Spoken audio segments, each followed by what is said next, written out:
का स्वभाव होता है, अगर हम संत सेवा कर ले गए तो भगवान अधीन हो जाएंगे, पक्का समझो। श्री हरिपाल जी नाम के एक महाभागवत हुए हैं, उनके गुरुजी ने जब उन्होंने प्रश्न किया कि मुझे भगवान का साक्षात्कार गृहस्थी में रहते हुए कैसे हो जाएगा, तो उन्होंने कहा कि अगर भक्तों की सेवा बन जाए, संतों की रोज सेवा हो, तो एक दिन भगवान स्वयं मिलने आ जाएंगे। तो उन्होंने अपने गुरु वचनों का पालन किया, संत सेवा प्रारंभ कर दी। तो संतों को श्रद्धा और भाव चाहिए। तो अब जहाँ किसी संत की सेवा होती तो वो संतों से कहता, यार कभी उधर जाना तो हरिपाल जी के यहाँ जरूर जाना, बहुत सुंदर संत सेवा करते हैं, बड़े सुंदर भगत हैं वो।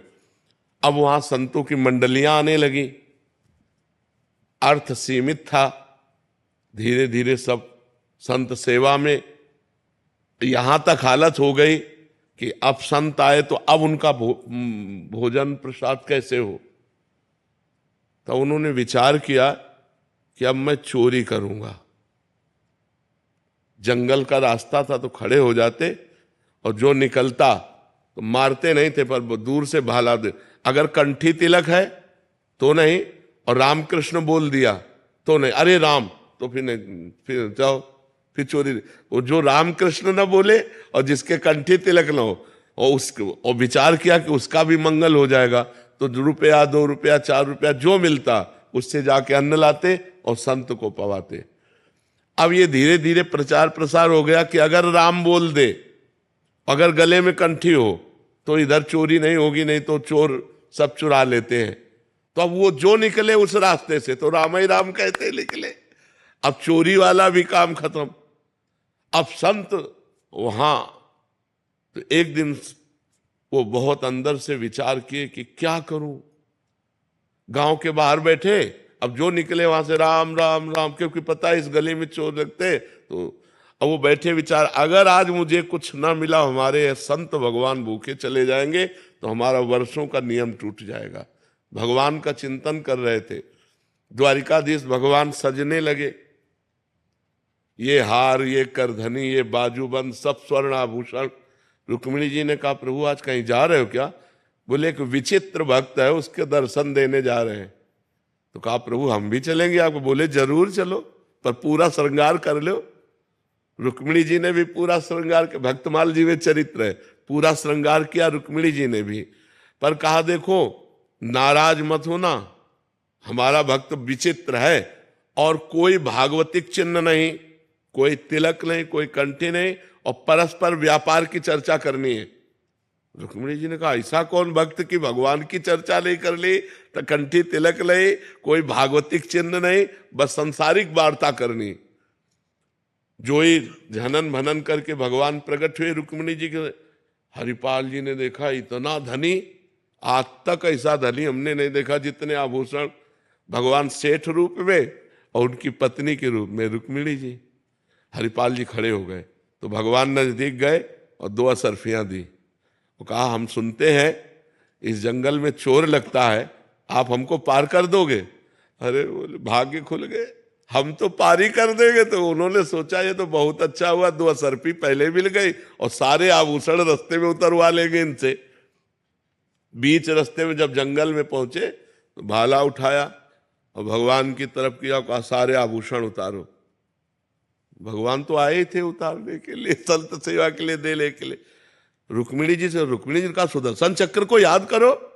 बोले इस समय सुदर्शन चक्र नहीं, बोले यही वो भक्त है जिसके लिए हम आए हैं। बोले प्रभु भक्त कैसा? बोले पहले सब उतार दो। उतार, अब अंगूठी नहीं उतारे तो उनका उतारो अंगूठी, इससे 5 संतों का भोजन होगा। तो भगवान ने कहा, समझती हो, अपना सर्वस्व संतों को लुटा करके, और जो धर्म विमुख जन है उनका धन लेकर संतों की सेवा में लगाते थे। तो अब जब ये बातें होने लगी तो हरिपाल जी चौंक गए। तो उनका, तुम चिंता मत करो, तुम जिसको इष्ट मानते हो वही मैं तुम्हारा इष्ट हूं।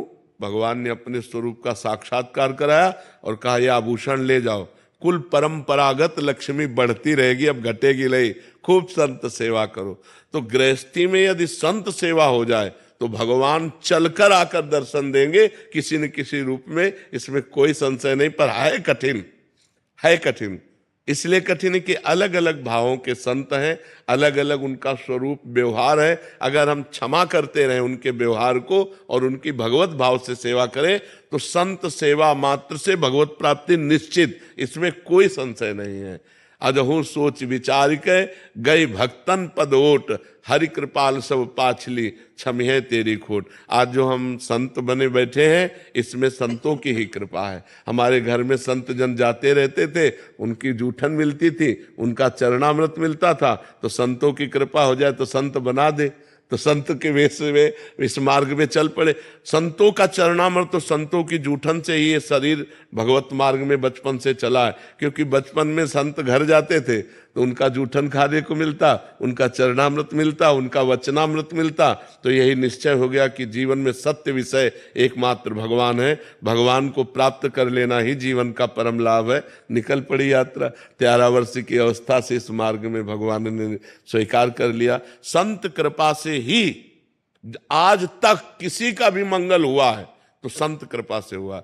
मत कीरति गति भूति भलाई, जब जे जतन जहां जे पाई, सो जानो सतसंग प्रभाऊ, लोकहु वेद न आनु पाऊ। किसी की गति मति अगर उन्नति हुई है, भागवतिक परमार्थिक लौकिक भी, तो संत कृपा से हुई है। इसलिए बड़ा भाग्यशाली है वो व्यक्ति जो संतों को देखते ही झुक जाए कि हमारे भगवान के जन हैं, और कोशिश करें कि हमारे घर तक पधारे और हमारे यहाँ प्रसाद पाएं, हम इनकी चरण सेवा करें। हमारे भाव सच्चे हैं तो हमें कोई ठग नहीं सकता।